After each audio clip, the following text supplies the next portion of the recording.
Minička, stále keď sa berieme na stole, sú stredobodom pozornosti, oživia hru, dajú istú mierku realizmu alebo zvýšia imerziu, keď hráči, aj samotný DM vidí, ako sa nepriatelia a hrdinovia pohybujú priamo po mape.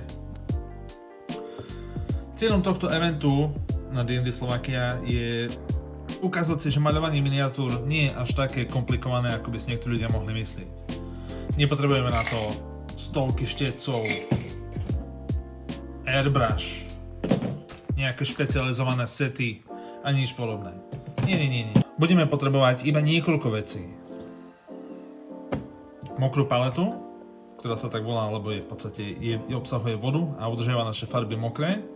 Toto je kúpená, stále okolo 30 €, ale nie. My si vyrobíme oveľa jednoduchšiu z materiálov, ktoré sú ľahko dostupné. Ukážeme si za chvíľku. Použijeme na to dokopy 4 štetce, ktoré si vysvetlíme, na čo sú jednotlivé. A pohár vody. Nie na pitie, na umývanie štetcov. Tak poďme na to. Mokrá paleta nám slúži na to, aby naše farby veľmi rýchlo nevyschli.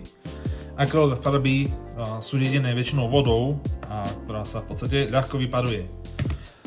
Mokrá paleta má v sebe hubku, ktorá obsahuje vodu a udržiava naše farby mokré.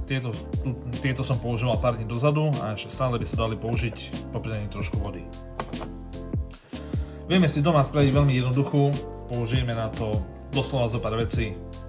Toto je termobox v podstate z jedla, jednorázový, ktorý pravdepodobne nájdete aj u seba doma.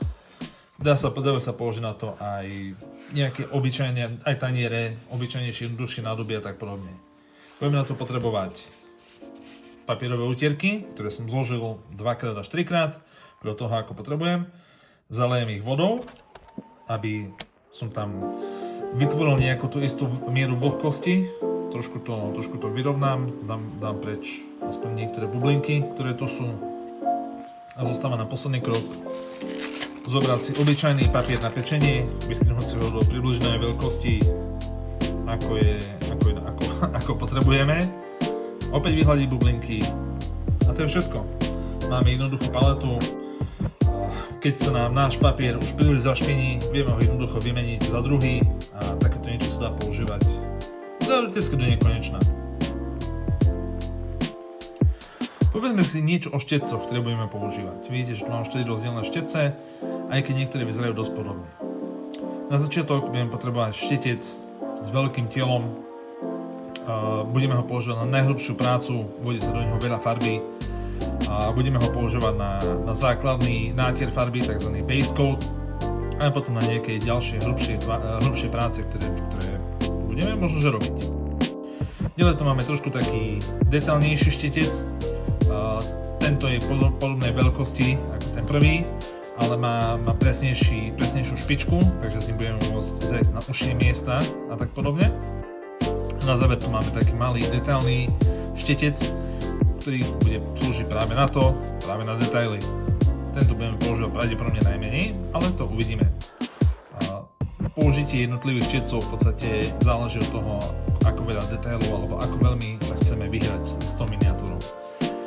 Niekedy stačí môže použiť tieto dva, keď na nejakej miniatúre je málo detailov alebo nám nepríliš záleží, ale tento detailný sa stále zíde. Na záver tu mám takýto zvláštny štetec, volá sa dry brush a maluje sa ním takým neštandardným spôsobom, kedy sa farba neriedi vodou, ale nanáša sa na sucho. Štetec sa v nej trošku zašpiení, tak povediac, a potom v podstate nanášame veľmi tenké vrstvy na samotný model. Do istej miery je to ako taká náhrada airbrusha, dá sa povedať. Poďme na to. V rámci videa budem maľovať tohto Wizarda, čo je jeden z modelov, ktorý budete aj vy maľovať v rámci tejto súťaže.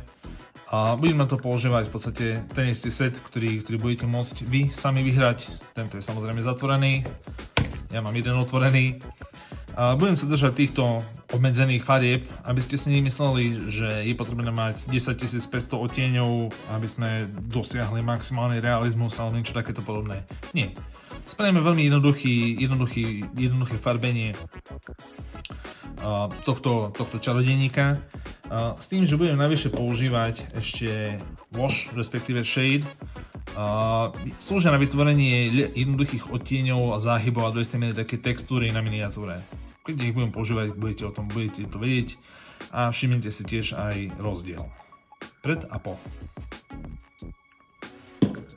Keď začíname maľovať, stále sa pozriem na miniatúru a rozhodnem sa, čo s ňou chcem spraviť. Vidím, že je tu niekoľko detailov, na ktoré si budem musieť dávať pozor. Hlavne tu sú také malé detaily na jeho veste, ktorú má na sebe. Tu vidím také ťažko dostupné miesto a tiež vidím, že tvár je dosť malá, detailná a bude sa ťažko maľovať. To znamená, že budem práve od týchto miest postupovať smerom v podstate von. Začnem, pokúsim sa namaľovať tvár, rozhodnem sa, akej farby bude táto vesta a namaľujem aspoň na hrubo a odtiaľ budem pokračovať na oblečenie, plášť si nechám v podstate na záver. Taktiež podstavec je veľmi jednoduchý, bude ho stačiť spraviť jednofarebným spôsobom a bude to vyzerať dobre.